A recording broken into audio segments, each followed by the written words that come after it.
NCERT का PDF है। हाँ, एनसीईआरटी का पीडीएफ है। जो अभी चैप्टर हम करने जा रहे हैं वो है स्ट्रक्चर्ड क्वेरी लैंग्वेज। इस बार भी देखते हैं क्या 3 ही है इससे चैप्टर क्या। है ना सर? 3 मतलब एनसीईआरटी के हिसाब से वैसे चैप्टर्स थोड़े ज़्यादा हैं, क्योंकि 2-2 हाँ, 3-3 बट चैप्टर इन में एक पूरी जनरल यूनिट 3 है। कवर है। इंट्रोडक्शन देखते हैं। We have learned about relational database. Actually पिछले चैप्टर में और मैंने भी थोड़ा आपको बताया है, भूल भी गए तो कोई प्रॉब्लम की बात नहीं है। वो डेटाबेस उस तरीके के डेटाबेस जिसके अंदर टेबल होते हैं, टेबुलर फॉर्मेट में आप चीज़ों को स्टोर करते हो, जैसे आपकी अटेंडेंस शीट हो गई, स्टूडेंट की डिटेल्स हो गई, या किसी भी तरीके की, उन्हें आप रिलेशनल डेटाबेस आरडीबीएमएस बोलते हो। उस तरीके के डेटाबेस को relational database management system. Actually ये पूरा सिस्टम डेटाबेस मैनेजमेंट सिस्टम हो गया, जिसमें आप एक टेबल भी होती है जिसे आप रिलेशन बोलते हो। देन क्वेरी की हेल्प से आप उससे डेटा रिट्रीव करते हो, स्टोर करते हो, टेबल का स्ट्रक्चर बनाते हो। तो जो भी आप पढ़ने जा रहे हो वो आरडीबीएमएस का ही पार्ट है। अब आरडीबीएमएस को आप बहुत सी लैंग्वेज से एक्सेस कर सकते हो, जैसे माई एसक्यूएल जो हम पढ़ेंगे। बाकी इसके अलावा माइक्रोसॉफ्ट एसक्यूएल है, सॉरी माइक्रोसॉफ्ट एसक्यूएल सर्वर पूरा, OGRE एसक्यूएल, ओरेकल, ये सभी काफ़ी फेमस है। ठीक है, that allow us to create a database consisting of relations. पता है ना रिलेशंस क्या है, टेबल्स है। इनकी हेल्प से आप टेबल्स बना सकते हो। These RDBMS also allow us to store, retrieve and manipulate data. Store मतलब डेटा को डालना, रिट्रीव मतलब डेटा को निकालना, जिसके लिए सेलेक्ट क्वेरी यूज होती है जो हम देखेंगे। मैनिपुलेट मतलब कुछ भी आपको टेबल में या टेबल के अंदर प्रेजेंट डेटा में चेंज करना है, दैट इज मैनिपुलेशन। ये सारी चीजें RDBMS से करना हम सीखेंगे। In this chapter we learn how to create, populate and query database using MySQL। कैसे टेबल बनाएंगे, कैसे उसके अंदर वैल्यूज को डालेंगे और कैसे उनसे डेटा रिट्रीव करेंगे, ये सब हम इस चैप्टर में पढ़ेंगे यूजिंग MySQL, जो आपकी सी ये लैंग्वेज है उसकी हेल्प से। कोई भी डाउट होगा आप बीच में पूछ सकते हो, ठीक है, कोई प्रॉब्लम की बात नहीं है। Structured query language. तो जब स्ट्रक्चर्ड क्वेरी लैंग्वेज नहीं थी तो आपको पूरा का पूरा प्रोग्राम लिखना होता था, डेटा स्टोर होता था आपकी फाइल सिस्टम में, जैसे आपने फाइल हैंडलिंग में पढ़ा था, और आपको पूरा प्रोग्राम लिखना है। तो अब आपको कुछ भी करना है, कोई भी नई चीज़ करनी है, तो आप एक पाइथन में प्रोग्राम लिखोगे, उसे एक्सेस करोगे, उसे लोगे, कैलकुलेशन करोगे, मैनिपुलेशन करोगे, तब उसमें वापस स्टोर कर दोगे। बट अब एसक्यूएल से हमें ये फैसिलिटी मिली है कि हमें कोई प्रोग्राम लिखने की ज़रूरत नहीं है, पूरी फैसिलिटी ऑलरेडी प्रोवाइडेड है। बस आपको क्वेरीज लिखकर टेबल की वैल्यू डालनी है, टेबल से वैल्यू निकालनी है, ये सब काम करना है। ठीक है, तो काम हमारे लिए बहुत आसान हो गया है। और जो आप लिखोगे, जो आप प्रोग्राम जैसा, जिसे क्वेरी बोलते हैं हम, इसके अंदर लिखोगे, वही आपकी क्वेरी लैंग्वेज है। और इसी को स्ट्रक्चर्ड क्वेरी लैंग्वेज बोलते हैं। तो आपने ऊपर जितने भी मैंने आपको RDBMS के वो बताए थे ना, पोस्ट GRE या फिर ओरेकल, माइक्रोसॉफ्ट सर्वर या फिर MySQL, इन सब के अंदर जो यूज़ होती है वो स्ट्रक्चर्ड क्वेरी लैंग्वेज यूज़ होती है। ठीक है, ये सबसे पॉपुलर है। और ऑलमोस्ट जैसा कि मैंने आपको बताया, ऑलमोस्ट सिमिलर है सब में ये। बट आप अभी क्या पढ़ोगे, MySQL पढ़ोगे। आपने डाउनलोड भी MySQL ही किया होगा। क्या सिर्फ RDBMS ही तरीका है डेटा को स्टोर करने का तरीका? क्या सिर्फ टेबुलर फॉर्मेट में ही है जो आपने देखा है अभी तक? नहीं, बहुत से तरीके हैं। सर सर आप एक बार नो आरडी एसक्यूएल, हाँ हाँ बोलो। आरडी क्या आपको बोल बोलना भाई। है? आरडीबीएमएस का फुल फॉर्म बता दोगे आप एक बार? Relational database management system. इधर ओके लिखा सर। ये देखो, relational database management system RDBMS। ठीक है, डेटा को स्टोर कराने के बहुत से तरीके हैं। जैसे एक नो एसक्यूएल बड़ा बड़ा फेमस तरीका है। अगर आप एंड्रॉयड में प्रोग्रामिंग करोगे तो उसके डेटाबेस नो एसक्यूएल में होते हैं। क्लाउड डेटाबेस आजकल बहुत ही ज़्यादा पॉपुलर हो रहा है। हिरारिकल डेटाबेस भी है, ये मैंने कभी देखा तो नहीं है वैसे, बट एंड ऊप डेटाबेस मॉडल भी है। तो ये अलग अलग डेटाबेस के मॉडल है। यहाँ डेटा को स्टोर करने के अलग अलग तरीके हैं। ये आप हो सकता है बाद में पढ़ो, बट अभी हमें क्या पढ़ना है, RDBMS वाला तरीका। अब एसक्यूएल ही क्यों? देखो आपकी किस्मत अच्छी है, पाइथन आपने चूज करी थी क्योंकि वो एक इजी लैंग्वेज थी, इजीली आप प्रोग्राम लिख सकते थे। एसक्यूएल भी वही है, ठीक है। SQL is easy to learn, बहुत ईजी है, ईजियर देन पाइथन मैं बोलूँगा। Comprise of descriptive English words का इनमें यूज है। And are not case sensitive, ये केस सेंसिटिव नहीं होती, ठीक है। नॉट भी अच्छा, नॉट केस सेंसिटिव, क्योंकि केस सेंसिटिव का मतलब क्या है कि आप अगर capital capital V A R लिखोगे और स्मॉल वी ए आर लिखोगे, दोनों अलग अलग चीजें मानी जाएंगी। मतलब केस इतना सेंसिटिव है कि मतलब प्रोग्राम केस के लिए इतनी सेंसिटिव है कि वो दोनों को अलग अलग समझेगी। बट यहाँ पे एसक्यूएल में माहौल थोड़ा चिल है, आपका कैपिटल वी ए आर और स्मॉल वी आर दोनों एक ही समझी जाएंगी, हमें कोई इतनी प्रॉब्लम नहीं है। We can create and interact with database using SQL easily, ठीक है। इजी टू यूज है, ये तो ऑलरेडी बता चुके हैं। Benefit of using SQL is that we do not have to specify how to get the data from the database. हमें ये चिंता करने की जरूरत ही नहीं है कि डेटा को डेटाबेस से कैसे ली। आपको बस एक क्वेरी लिखनी है, छोटी सी क्वेरी। सबसे छोटी क्वेरी ये होती है डेटा से डेटा को निकालना, जो कि हम देखेंगे आगे। We simplify we simplify specify what is to be retrieved, SQL does the rest, ठीक है। आपको बस बताना है कि क्या निकालना है, वो आपको मिल जाता है। यही सब यहाँ पे लिखा हुआ है, कुछ ज़्यादा इंपॉर्टेंट है नहीं, आप पढ़ लेना। ठीक है। अच्छा, एसक्यूएल के अंदर तीन तरीके की स्टेटमेंट होती है। एक होती है for defining structure of the data, एक होती है manipulation of the database, and ये सब अलग अलग चीज़ें जो आप यहाँ कर सकते हो।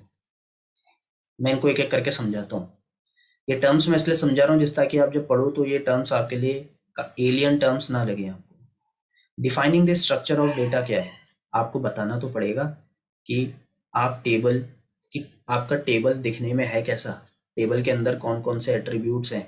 नाम स्टोर कर रहे हो, एड्रेस स्टोर कर रहे हो, तो ये नाम किस टाइप का है, एड्रेस किस टाइप का है, कितने कैरेक्टर इसमें आ सकते हैं, ये सब होता है टेबल का स्ट्रक्चर बताना, टेबल का स्ट्रक्चर। बट यहाँ तो स्ट्रक्चर ऑफ डेटा लिखा है, तो डेटा का भी स्ट्रक्चर आप बताते हो। जैसे आप, खैर पाइथन में तो नहीं बताते थे, बट जैसे पाइथन में आपने देखा था कुछ डेटा इंट टाइप के हैं, कुछ फ्लोट टाइप के हैं, कुछ अलग टाइप के। तो यहाँ आपको अलग से स्पेसिफाई करना पड़ता है डेटा कि किस तरीके का डेटा यहाँ स्टोर होगा। Manipulating data in the database, data के साथ मैनिपुलेशन, डेटा में डिलीट करना, कुछ ऐड करना या फिर चेंज करना, ये सब मैनिपुलेशन है। डिक्लेयरिंग कंस्ट्रेंट्स, जो एट्रीब्यूट होती है आप उन्हें कुछ स्पेशल फीचर्स दे सकते हो, कुछ आप उन पे कंस्ट्रेंट लगा सकते हो, जैसे कि हमेशा एक टाइप की वैल्यू ही स्टोर हो, या फिर नल नहीं होनी चाहिए, या यूनिक वैल्यू होनी चाहिए। ये कंस्ट्रेंट्स होते हैं जो हम आगे देखेंगे। एंड देन डेटा को रिट्रीव करना, डेटा को निकालना टेबल से। इस टेबल के अंदर इस चैप्टर में जो सबसे ज़्यादा यूज़ होगा वो स्टूडेंट अटेंडेंस टेबल होगा, जो एक बार मैं पहले भी आपको बता चुका हूँ। अगर याद नहीं है तो भी कोई प्रॉब्लम की बात है नहीं। इंस्टॉलिंग माई एसक्यूएल हमें देखने की कोई ज़रूरत नहीं है, क्योंकि इंस्टॉल में ऑलरेडी कर चुका हूँ। यह है हमारा कमांड प्रॉम्प्ट। वैसे तो आप इसे एसक्यूएल का अलग से भी एक एप्लीकेशन आ जाता है माई एसक्यूएल का, उसमें भी चला सकते हो, बट आपकी बुक में कमांड प्रॉम्प्ट से बताया तो कमांड प्रॉम्प्ट से ही करते हैं। तो अगर कमांड प्रॉम्प्ट में आपका एसक्यूएल को स्टार्ट करने के लिए आपको क्या लिखना पड़ता है, माई एसक्यूएल डाल के आपको dash you end user name जो भी है आपका, जो आपने बनाया होगा एडमिन, एंड डैश पी करना है फॉर पासवर्ड। पासवर्ड पूछेगा, पासवर्ड आप डाल दोगे तो ये खुल जाएगा। और जब ऐसे माई एसक्यूएल लिखा हुआ आ जाएगा तो मतलब आप यहाँ पे देख सकते हो, आप यहाँ पे माई एसक्यूएल लिखा हुआ आ रहा है, तो आप माई एसक्यूएल में यहाँ पे अपनी क्वेरीज लिख सकते हो। यहाँ तक किसी को कोई डाउट है क्या? No sir. कोई भी डाउट हो, कैसा भी हो, पूछ लेना, कोई प्रॉब्लम की बात नहीं है। तीन पॉइंट्स आपको याद रखने हैं एसक्यूएल के अंदर। पहली, एसक्यूएल केस इनसेंसिटिव है, मतलब केस आप बड़ा लिखो छोटा लिखो कोई फर्क नहीं पड़ता, बट फिर भी एक नॉर्म है जो हमें फॉलो करना चाहिए अगर हमें ढंग से क्वेरीज लिखनी है, वो मैं आपको बताऊंगा। एक सेकेंड। मतलब क्वेरी जो हम लिख रहे हैं उसको कैपिटल में लिख देते हैं और जो नाम डाल रहे हैं वो स्मॉल में लिखते हैं, या फिर इस तरीके से। हाँ, यही चीज अभी जब हम आगे देखेंगे तो ये हर एसक्यूएल क्वेरी खत्म बट ये नॉर्म है क्यों? कोई फायदा थोड़ी है बताऊं, इसका। फायदा है, बताऊंगा। कंफ्यूजन ना हो, जिस ताकि क्लियरली हमें विजिबल हो, क्योंकि हाँ हाँ। बड़ी मोनोटोनस सी लाइन लगती है फिर। अभी बताऊंगा उसका फायदा भी मैं। ठीक है। Always and SQL statement with semicolon. जब तक आप सेमीकोलन नहीं लगाओगे एसक्यूएल की क्वेरी एंड नहीं होगी, तो सबसे एंड में आपको सेमीकोलन यहाँ पे लगाना पड़ेगा, ओनली देन क्वेरी एंड होगी। बिना ये लगाए आपने एंड वो कर दिया, रन कर दिया, तो एरर भी आ सकता है। एंड आप एसक्यूएल क्वेरी को मल्टी लाइन में भी लिख सकते हो, ये ऑप्शनल है, ठीक है।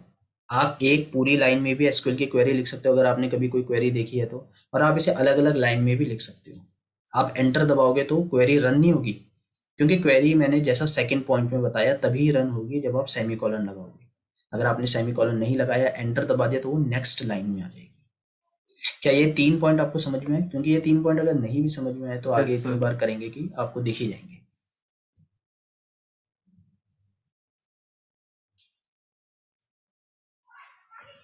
प्रियांशु, सजल, आप में से किसी को कोई डाउट है क्या? नहीं सर। फिलहाल तो नहीं है। ठीक है। मैंने आपको बताया था डेटा टाइप्स, एट्रीब्यूट के डेटा टाइप्स होते हैं, अलग अलग तरीके के डेटा होते हैं, तो वो हम देखते हैं कि वो डेटा टाइप हैं क्या। सबसे पहला है कैर एन। कैर एन होता है कैरेक्टर के लिए। आप किसी भी तरीके का कैरेक्टर यहाँ पे डाल सकते हो। कैरेक्टर के अंदर आपको पता है सब कुछ आ जाते हैं, नंबर भी आ जाते हैं, आपके सिंबल भी आ जाते हैं, सब कुछ। बट इसके अंदर जो वैल्यूज है, आप एन आपको स्पेसिफाई करना पड़ेगा कि एन की वैल्यू क्या है। तो एन की वैल्यू पहले तो आप कहाँ से कहाँ तक डाल सकते हो, 0 to 255। 256 डालोगे तो एरर आ जाएगा कैर के अंदर, 0 to 255। आप इसे ऐसे समझ सकते हो कि कैरेक्टर का जब आपने 0 to 255 डाला, तो आप अगर आपने कैर 10 डाल दिया, तो आपके पास एक तरीके से 10 ये आ गए, डैश आ गए। आप ऐसे इमेजिन करो, और यहाँ पे अब आपको आपका जो भी एट्रीब्यूट होगी वो इसके अंदर आ जाना चाहिए। तो ये आपको सोच समझ के करना है कि कैरेक्टर एन जब आप करोगे, जैसे फॉर एग्जांपल आप कोई कोड है आपके स्कूल का, जो एडमिशन नंबर है, वो हमेशा सिर्फ वो 5 डिजिट का ही होगा, इससे ज़्यादा बढ़ ही नहीं सकता। तो आप कैर 5 कर सकते हो, बट नेम के लिए कैर 10 कर दोगे तो ये उनके लिए बुरा हो जाएगा जिनका नाम बहुत बड़ा है। उनका नाम आप कैसे स्टोर करोगे, तो आपको बाद में प्रॉब्लम आएगी, ठीक है। तो ये आपको पता चल गया कि कैर क्या होता है। कैरेक्टर स्टोर करता है, और यहाँ पे एन की आप वैल्यू डाल सकते हो, तो उतनी ही कैरेक्टर्स की ये जगह आप स्पेसिफाई कर देते हो, और एन की वैल्यू 0 से 225, दैट्स इट, इसके अलावा और कुछ नहीं हो सकती। सर मतलब जो एन है वो लेंथ होती है कि जो हाँ, वर्ड है लेंथ होती है, वो वो कितने वर्ड की, हाँ लेंथ लेंथ है। है, मैक्सिमम लेंथ है, इवन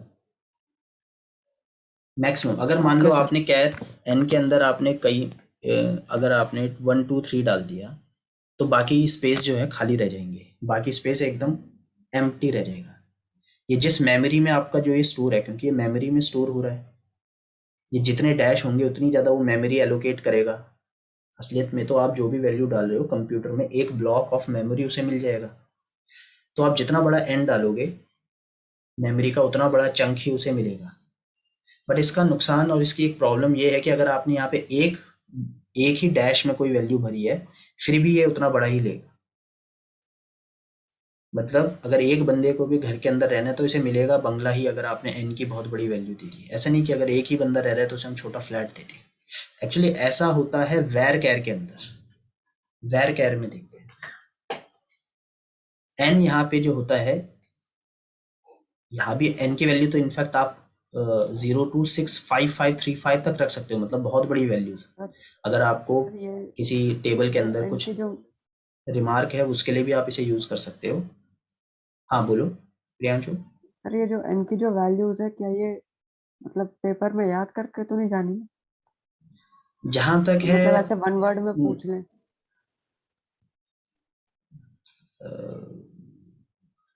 देखो पूछेंगे तो नहीं, जहां तक है ऐसा पूछना तो नहीं चाहिए, बट डोंट वरी, अभी छोड़ दो इसे, कोई प्रॉब्लम की बात नहीं है।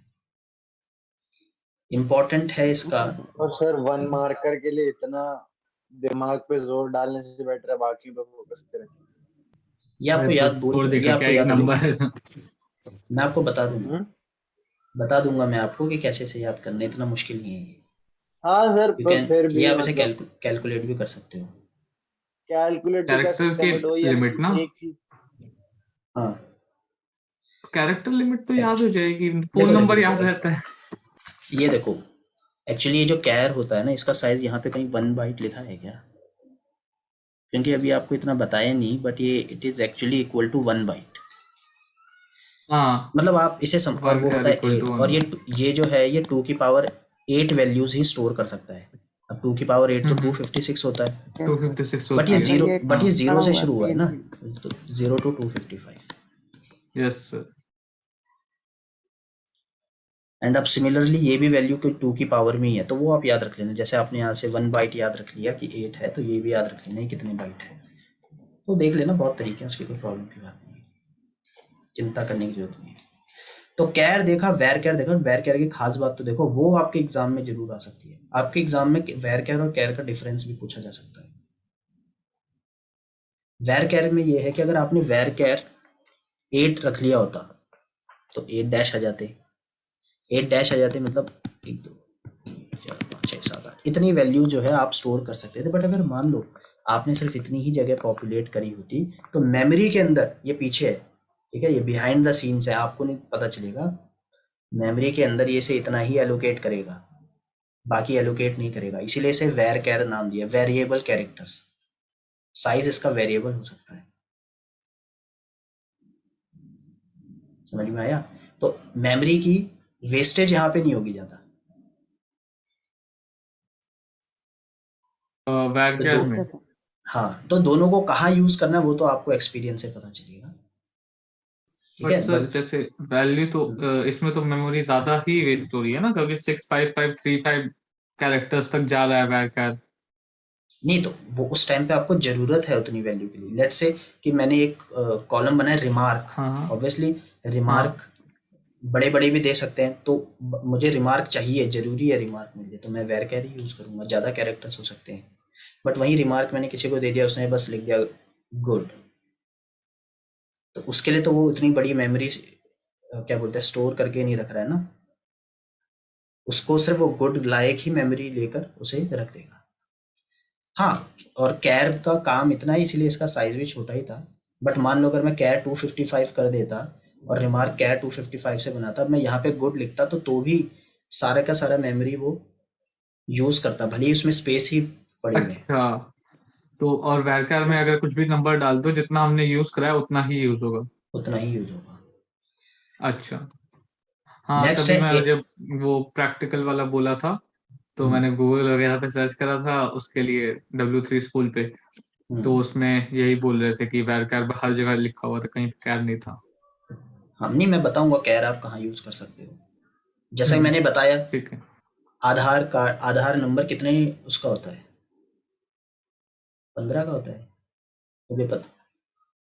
हाँ सर, 15 या 12 का 16 होता का ही है, होता है। 16 पता नहीं, जितने का भी हो, बट आधार कार्ड का जो नंबर है वो सबके लिए बराबर है। हाँ। तो आप क्या है वहां पे कैर उतना रख लो। फोन नंबर, लेट से फोन नंबर अभी तो करेंटली तो 10 है, वैसे फ्यूचर में फोन नंबर हाँ, इंडिया के बड़ी भी 11 बढ़ हो भी सकता सकता है। है। बट अभी हाँ के हाँ। हिसाब से अगर 12 मैं होने देखूं, वाला है इस हाँ हो भी सकता 2-3 है। साल में, हाँ, तो बट क्योंकि फिर भी बट नंबर आधा, जो है वो हाँ, रजिस्ट्री में खत्म हो चुके हैं। तो अगर हमें पूरा पता है कि इतने ही डिजिट यूज होगा, तो आप वहां पे कैर यूज कर सकते हो, ठीक है। इंट किस लिए नाम से आपको पता चल रहा है, इंटीजर स्टोर करने के लिए। 4 बाइट स्टोरेज है, तो इसमें कहाँ से कहाँ तक नंबर स्टोर कर सकते हो आप? देखो 4 बाइट में बिट्स कितने होते हैं? एक बाइट में 8 होता है, 32। 32। तो 2 की पावर 32 तक नंबर इसमें आप स्टोर कर सकते हो। तो ये जो नंबर आया ना, ये एक्चुअली 2 की पावर 32 माइनस 1 है। याद करने के लिए कोई नहीं पूछेगा, ये तो बिल्कुल नहीं पूछेगा। हाँ, ये दो तक आप याद कर भी सकते हो, इन रेयर केस पूछे जा सकते हैं, बट ये आपसे तो जिंदगी में कोई नहीं पूछेगा, इसकी मैं गारंटी दे रहा हूँ। सर लेकिन ये जो इंट का 2 की पावर 32 है, इसमें से -1 की थी। क्योंकि जीरो है ना, पहला वाला जीरो। ये 2 की पावर 32, क्योंकि पहला जीरो है, तो हाँ, हम वो एक एक पहला इधर को 0 ही आ शिफ्ट हो गया गए। था। अच्छा, अगर आपको और बड़ी वैल्यू चाहिए, लेट्स से आप प्लैनेट्स के बारे में, प्लैनेट्स का मास और ये सब आप डाल रहे हो या कुछ भी डाल रहे हो बड़ी वैल्यूज, तो उसके लिए आप बिग इंट जैसे डेटा टाइप का भी यूज कर सकते हो, बट ये आपको बस याद रखना है, इतना आपको बता दिया, इतना काफी था। तो हमने पढ़ा कैर, वेरकैर, इंट, एंड अब आता है फ्लोट, अगेन पॉइंट्स के लिए। अगर आपको डेसिमल में नंबर है, लेट्स से परसेंटेज या फिर कुछ भी परसेंटेज या फिर प्राइस, कुछ भी ऐसा बताना है तो आप फ्लोट यूज कर सकते हो। देन डेट इंपॉर्टेंट है। डेट का जरा पैटर्न देखो कैसा है, 4 बार y, 2 bar m and dd। सबसे पहले ईयर लिखना है, डैश, फिर आपको mm लिखना है, डैश एंड dd। इसका फॉर्मेट है तो ये आपको फॉलो करना पड़ेगा। जैसे एग्जांपल के लिए आप ये देख सकते हो या फिर ये देख सकते हो, इस तरीके का फॉर्मेट ही आपको फॉलो करना है। तो डेट डेटा टाइप भी है यहाँ पे। तो यहाँ पे कितने डेटा टाइप आपने देखे, एक बार ये सबको देखो, कैर एन, वेर कैर एन। आप जब इसे यूज करोगे तो एन की जगह कोई नंबर लिखोगे। इंट की वैल्यू आप डाल सकते हो कोई भी इंटीजर की वैल्यू, टिल ये बड़ी सी वैल्यू जो है। फ्लोट के अंदर आप डेसिमल वाली नंबर डाल सकते हो, एंड डेट के अंदर आप ये डाल सकते हो। इनमें से क्या किसी में डाउट है? मेरे ख्याल से डाउट नो सर। नहीं हो। नहीं सर। वैसे डेटा टाइप और भी होते हैं, ठीक है, बट मेजरली इन्हीं को ही यूज किया जाता है। कंस्ट्रेंट्स। अब कंस्ट्रेंट्स क्या होते हैं? जैसा कि मैंने आपको बताया कि आप स्पेशल इंफॉर्मेशन देते हो एट्रीब्यूट्स को कि क्या किस तरीके का डेटा इसमें स्टोर हो। इसमें ये डेटा तो स्टोर हो बट वैल्यू यूनिक होनी चाहिए, या ये तो डेटा स्टोर हो बट कोई भी गलती से भी नल वैल्यू इसमें नहीं रहनी चाहिए। नल मतलब कि नथिंग। तो ऐसे कुछ कंस्ट्रेंट्स आप दे सकते हो। ये आपके टेबल को या आपके जो डेटा की करेक्टनेस के लिए जरूरी होता है। डेटा स्टोर करना आपको लग रहा होगा काफ़ी सिंपल टास्क है, बट जब यही बहुत सारी रिलेशंस हो जाती है तो ये काफ़ी डिफिकल्ट टास्क भी बन जाता है।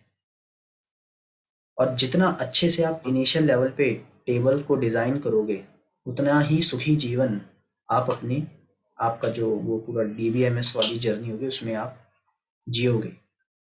अच्छा, एक बात ये शायद पिछले चैप्टर में था कि प्राइमरी की के लिए आपको कौन सी 2 कंस्ट्रेंट चाहिए। वैसे तो प्राइमरी की आप एक अलग से भी कंस्ट्रेंट है इन SQL, बट फिर भी आपको पता होना चाहिए कि प्राइमरी की 2 प्रॉपर्टीज होती है, यूनिक एंड नॉट नल। क्या दोनों पता है आपको कि यूनिक एंड नॉट नल का मतलब क्या है? Yes sir. मतलब हाँ यूनिक बताइए। तो कि वो होती है कि उसकी जो हर एक वैल्यू है वो यूनिक होनी चाहिए। हाँ, रिपीट कोई हो ही ना, सेम वैल्यू हो हाँ ही ना, और सारी अलग हो। हाँ, और नॉट नल मतलब उसका एक भी जो कॉलम है वो खाली नहीं रहना चाहिए। खाली नहीं रहना चाहिए, क्योंकि प्राइमरी की तो वो की है जिससे मैं बताऊंगा। अरे रोल नंबर जैसे आपकी क्लास का, आपकी क्लास में क्या कोई ऐसा बच्चा है जिनके रोल नंबर सेम है? नाम सेम हो सकते हैं बट रोल नहीं नंबर सर, सेम रोल नहीं नंबर होंगे। सेम नहीं है। नॉट नल कोई ऐसा है कि जिसे बोला अरे बेटा तुम्हारा रोल नंबर नहीं है, फिलहाल आप बिना रोल नंबर के ही रह लेना, ऐसा भी नहीं बोला टीचर ने। तो प्राइमरी की जो है पहले बोलते थे दोनों। सर। क्या पहले बोलते थे अरे जब स्कूल के अंदर? 8th 9th में, हाँ 8th 9th में जब शिफ्ट होके आए थे ना, 6th में ऐसे किसी क्लास में शिफ्ट होके आए थे दूसरी क्लास से, तो 3-4 दिन तक रोल नंबर नहीं था। हाँ, मतलब कुछ भी फाइनली रोल तो नंबर आपको नहीं रोल था। नंबर दे दिया था ना, हाँ वो तो फाइनली कुछ मिल टाइम के जाता लिए। है, हाँ। हाँ, फाइनली तो मिल जाता है ना। ठीक है, अब जरा इन्हें देखते हैं कौन कौन से कंस्ट्रेंट है हमारे पास। एक है नॉट नल, नाम से ही पता चल रहा है कि आप नल वैल्यू नहीं लिख सकते। अगर आपको कभी भी कोई वैल्यू नहीं लिखनी तो आप नल लिखोगे, N, capital N, capital U, capital L, capital L। Unique. अब ये कंस्ट्रेंट को यूज कैसे करना है, आपके दिमाग में ये भी सवाल आ रहा होगा। ठीक है, कंस्ट्रेंट बता दिए, डेटा टाइप बता दिए, यूज कैसे करेंगे ये तो बताओ। तो होल्ड ऑन, बताएंगे, डोंट वरी। यूनिक मतलब उस कॉलम की सारी वैल्यूज यूनिक होनी चाहिए, एक भी रिपीट नहीं हो। और अगर रिपीट हो गई तो एरर आ जाएगा, क्योंकि आपने तो टेबल बना दिया, टेबल का आपने ढांचा बना दिया कि होनी चाहिए। अब कोई दूसरा बंदा टेबल भर रहा है और उसने 2 वैल्यू साथ में डाल दी तो वो एरर मैसेज दे देगा कि अरे आपका एट्रीब्यूट तो यूनिक वैल्यू रखता है, आपने गलती से वैल्यू रिपीट कर दी है। Then default value. Default value ये है कि अगर मान लो कि समहाउ आपने वैल्यू को पुट नहीं किया है तो वो एक डिफॉल्ट वैल्यू ऑलरेडी उसमें डाल दी। अगर आपने उस कॉलम के अंदर की वैल्यू नहीं डाली है तो वो उसे डिफॉल्ट वैल्यू डाल दे। आप ऑलरेडी बता दोगे कि डिफ़ॉल्ट वैल्यू ये डाल देना, ठीक है। फिर है प्राइमरी की। अब आपकी पूरी टेबल में जो भी प्राइमरी की होगा उसमें आप सिंपली प्राइमरी की कंस्ट्रेंट लगा देना, इसमें अलग से फैसिलिटी है हमारे पास। एंड फॉरेन की, अगर आप दो रिलेशनल टेबल को जोड़ना चाहते हो तो फॉरेन की का यूज़ आप करोगे। फॉरेन की कैसे यूज़ करोगे ये तो आगे देखेंगे, वैसे थोड़ा मैंने आपको पहले भी बताया है, बट यहाँ पे हम दोबारा देखेंगे। Yes sir. यहाँ तक कोई डाउट है क्या? नहीं सर। अब सबसे पहले है SQL data definition. Data definition के अंदर हम ये सीखेंगे कि एसक्यूएल के अंदर हम टेबल या फिर मैं बोलूँ स्कीमा कैसे बनाओगे। स्कीमा क्या है? आपका पूरा डेटाबेस, टेबल्स, रिलेशंस, पूरा जो है आपका जो स्ट्रक्चर है जिसके डेटाबेस का, पहले ही बता दूं, डेटाबेस एक टेबल नहीं होती। Database consist many tables. Database के अंदर बहुत सी टेबल, बहुत सी रिलेशंस होंगी। उस टेबल के अंदर भी आपने कैसे एट्रीब्यूट रखे हैं, क्या कंस्ट्रेंट उनमें डाला है, क्या डेटा टाइप आपने डाला है, इतना ही तो पढ़ा है अभी आपने। ये सब जो डिसाइड करेगा, जो क्वेरीज डिसाइड करेंगी, वो क्वेरीज डेटा डेफिनेशन लैंग्वेज के अंदर आते हैं। ये क्वेश्चन भी पूछ लेते हैं कि ये क्वेरी डेटा डेफिनेशन लैंग्वेज की है या फिर DDL है या DML है। Data definition language, data manipulation language. तो अभी हम डेटा डेफिनेशन लैंग्वेज ही पढ़ेंगे। तो देखते हैं क्या है डेटा डेफिनेशन लैंग्वेज। दोनों में डिफरेंस क्या है? दोनों देखो, अभी इतना आप जानो कि डेटा डेफिनेशन लैंग्वेज क्या क्या काम करती है। डेटाबेस को बनाना, टेबल को बनाना, टेबल के अंदर कौन से एट्रीब्यूट्स जाएंगे उन्हें बताना, उनके एट्रीब्यूट के डेटा टाइप क्या होगा, इंट होगा कि वेरचर होगा। अगर आपको कोई कंस्ट्रेंट लगाना है तो वो कंस्ट्रेंट आप लगा सकते हो। ये सारी चीज़ें ये DDL में होती है, data definition language. Data manipulation language के अंदर आप पॉपुलेट करोगे डेटा को, कि डेटा के अंदर वैल्यूज इंसर्ट करनी। टेबल ऑलरेडी बन चुकी है, आप वैल्यूज डालोगे कि मैं कौन कौन सी वैल्यूज डालूं, और उसमें जो भी वैल्यूज के साथ मैनिपुलेशन, तो दैट इज DML भी तो हम लोग यूज करते ही हैं। करेंगे, बिल्कुल करते हैं, दोनों ही यूज मतलब करेंगे। उनके सिलेबस बिना में DML भी है ना? दोनों है। DDL हाँ, DML से भी बहुत सारी चीजें DDL से different हम लोग सारी चीजें बना देते हैं, फिर DML से उसको इनटू करके डाल देते हैं, हाँ है ना? हाँ यही ठीक करते है। हैं। तो अगर देखा जाए कि क्या DDL में, वो इस पैराग्राफ में सब लिखा है। मेन चीज ये है, defining, modifying and deleting relation schema structure of table होता है। ये मैंने इधर भी लिखा था। तो कभी भी आप टेबल को क्रिएट करोगे, आपको कुछ चीज़ें ऑलरेडी पता होनी चाहिए, कुछ चीज़ें आपके दिमाग में ऑलरेडी होनी चाहिए। आपको एक रफ डायग्राम पता होना चाहिए कि कौन कौन सी tables we are going to make, उन टेबल के अंदर कीज़ कौन सी होगी। ऐसा नहीं होगा कि आप पहले टेबल बना दो, कीज़ बना दो, फिर सोचोगे अच्छा ये कीज़ है। ये पहले ही पूरी प्लानिंग कर लेनी चाहिए, ठीक है। अब ये इतना ही है, जब आप बाद में कॉलेज में अगर DBMS पढ़ोगे तो आपको पहले की 2-3 यूनिट सिर्फ यही होगी कि कैसे ये डिसाइड करो कि टेबल कैसे बने। बट अभी हमें इसका कुछ ज़्यादा काम नहीं है। बस अभी मैंने बता दिया कि टेबल बनाने से पहले आपको पता होना चाहिए कि टेबल कैसे बने। आपको 12th क्लास में तो कुछ सोचना है नहीं, आपको तो बस बताएंगे हम कि ये टेबल बनाओ, तो आपको टेबल बना देनी है। यहाँ पे सोचने का काम नहीं है, यहाँ पे आपको सिर्फ बनाना सीखना है। तो सबसे पहले है डेटाबेस को क्रिएट करना। डेटाबेस जिसके अंदर बहुत सी टेबल होंगी। तो सिंपल सा तरीका है, क्रिएट डेटाबेस और डेटाबेस का नाम। तो यहाँ पे बोल रहा है अच्छा, अभी ये भी आपने पूछा था कि ये कैपिटल में और नेम वगैरह जो होंगे वो स्मॉल में, क्योंकि पूरी जो आपकी क्वेरी है उसमें दो ही चीज़ें होती हैं। एक होती है जो आप इंस्ट्रक्शन दे रहे हो, और एक पार्ट होता है जो आप उस नाम दे रहे हो। जैसे यहाँ पे क्रिएट डेटाबेस, आपने अपने SQL कमांड से बोला कि एक डेटाबेस बनाओ, बट उस डेटाबेस का नाम है जो भी आप यहाँ पे डालोगे। तो इसीलिए इन दो को डिफरेंशिएट करने के लिए हमने एक बड़ा और एक छोटा कर दिया। आप सब बड़ा लिखते तो भी काम चल जाता, बट क्वेरीज को जब आप रीड करोगे तो वो रीडेबल नहीं होगी, ठीक है। तो इसका वो पर्पस समझ में आ गया। सर तो मतलब हम इसका उल्टा भी कर सकते हैं, जैसे क्रिएट डाटाबेस हाँ हमने बिल्कुल कर स्मॉल सकते में हैं, लग दिया, बिल्कुल डाटाबेस कर स्मॉल में सकते कैपिटल हैं, में। बिल्कुल कर सकते हो, बिल्कुल कर सकते हैं। तो यहाँ पे सबसे पहले क्रिएट डेटाबेस स्टूडेंट अटेंडेंस बनाई हुई है, तो चलो हम भी ये बनाकर देखते हैं। क्रिएट डेटाबेस स्टूडेंट अटेंडेंस, और मैंने यहाँ पे स्टूडेंट अटेंडेंस को आप देख रहे होंगे कि पहला लेटर कैपिटल एंड बिना स्पेस के दूसरा कैपिटल, इसको बोलते हैं कैमल केसिंग। कैमल केसिंग इसको बोलते हैं। और ये बहुत ही, अगर आप जब जावा पढ़ोगे तो उसके अंदर आप देखोगे कि काफ़ी सारे सिंटैक्स ऐसे ही लिखे रहते हैं कैमल केसिंग फॉर्म में।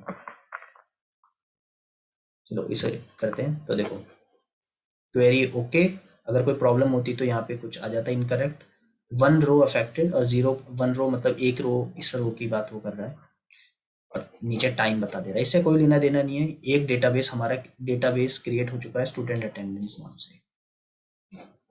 तो इस टेबल के अंदर स्टूडेंट अटेंडेंस रिलेटेड चीज़ें होंगी।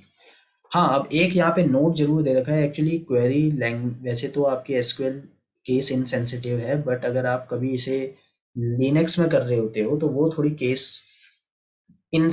वो केस सेंसिटिव होती है लिनक्स के अंदर जब आप कर रहे होते हो। तो वहाँ पे आपको मेक श्योर करना है कि अगर आपने स्टूडेंट अटेंडेंस ऐसे लिखा है तो आप ऐसे ही लिखो।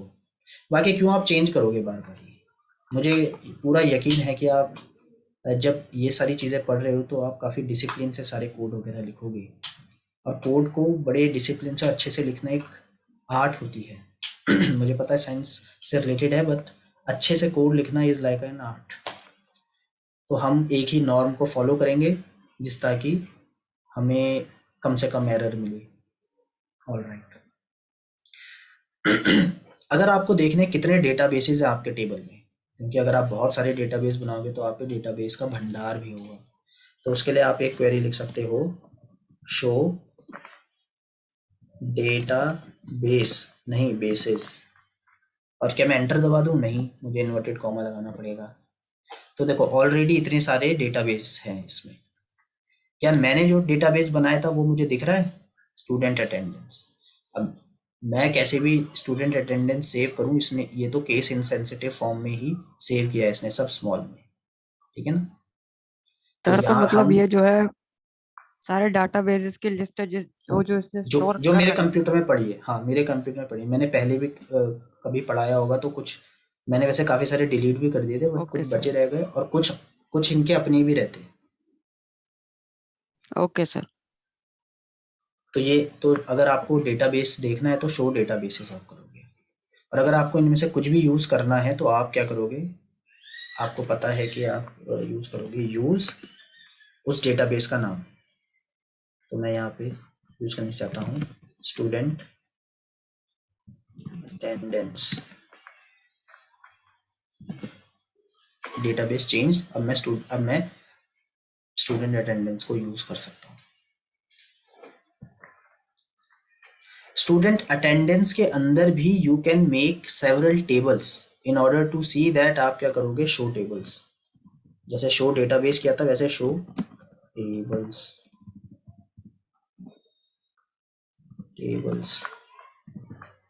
एम्प्टी सेट, मतलब अभी कोई टेबल मैंने बनाई नहीं तो क्यों दिखाएगा, अभी अभी तो मैंने बनाया है। अभी तो ये स्टूडेंट अटेंडेंस मैंने अभी अभी बनाया है, कोई टेबल मैंने बनाई नहीं। अब हम इसके अंदर टेबल बनाएंगे। तो अब अगला टॉपिक आता है कि how to create a table. वैसे टेबल बनाने का जो फॉर्मेट है वो ये कि क्रिएट टेबल, ये तो आपको लिखना ही है, ये तो इंस्ट्रक्शन है। अब आप टेबल का नाम जो भी आप रखो, XYZ जो भी आपको रखना है, आप टेबल का नाम रखोगे इधर। देन आप लगाओगे ब्रैकेट, उसके बाद आप लिखोगे अपने एट्रीब्यूट का नाम, जैसे नेम। फिर आप स्पेसिफाई करोगे उसका डेटा टाइप, वो किस डेटा टाइप का है। And if there is any constraint तो आप वो कंस्ट्रेंट भी उधर लगाओगे। फिर सेम आपको रिपीट करना है, जितने भी आपको कॉलम चाहिए उतनी बार आप ये रिपीट करोगे। लास्ट में ब्रैकेट बंद कर दोगे एंड आप यहाँ पे लगा दोगे ये इन्वर्टेड कॉमा, सेमी कॉलन। मैंने इन गलती से इन्वर्टेड कॉमा बोला, सेमी कॉलन। ठीक है, ये बात समझ में आई आपको? Yes sir. तो हम एक टेबल यहाँ पे देखते हैं। अच्छा, डिफॉल्ट कंस्ट्रेंट, आज कंस्ट्रेंट लगाना जरूरी नहीं होता। इनफैक्ट अभी जो मैं बनाऊंगा बिना कंस्ट्रेंट के एक बना के आपको दिखाऊंगा। बट अगर कोई आप कंस्ट्रेंट नहीं लगाते तो बाय डिफॉल्ट कोई भी जो भी एट्रीब्यूट होता है वो नल वैल्यूज ले सकता है एक्सेप्ट प्राइमरी की। मतलब अगर मैंने कोई भी एट्रीब्यूट बनाया, जैसे मैंने रोल नंबर बनाया, मैंने लिख दिया इंट एंड उसके बाद स्पेस डाल के लिख दिया प्राइमरी की, ठीक है। फिर उसके बाद मैंने एक और एट्रीब्यूट बनाया, वो होगा आपका लेट्स से नेम, एंड मैंने कुछ नेम एंड मैंने वेर कैर लिख दिया, बट मैंने कोई भी वेर कैर लेट्स से 20 लिख दिया एंड कोई कंस्ट्रेंट नहीं लगाया, तो वो नेम नल वैल्यू ले सकता है। तो अगर बाय डिफॉल्ट कोई भी एट्रीब्यूट नल वैल्यू ले सकता है, ठीक है। अगर आपको चाहिए कि वो नल वैल्यू ना ले तो आप उसमें नॉट नल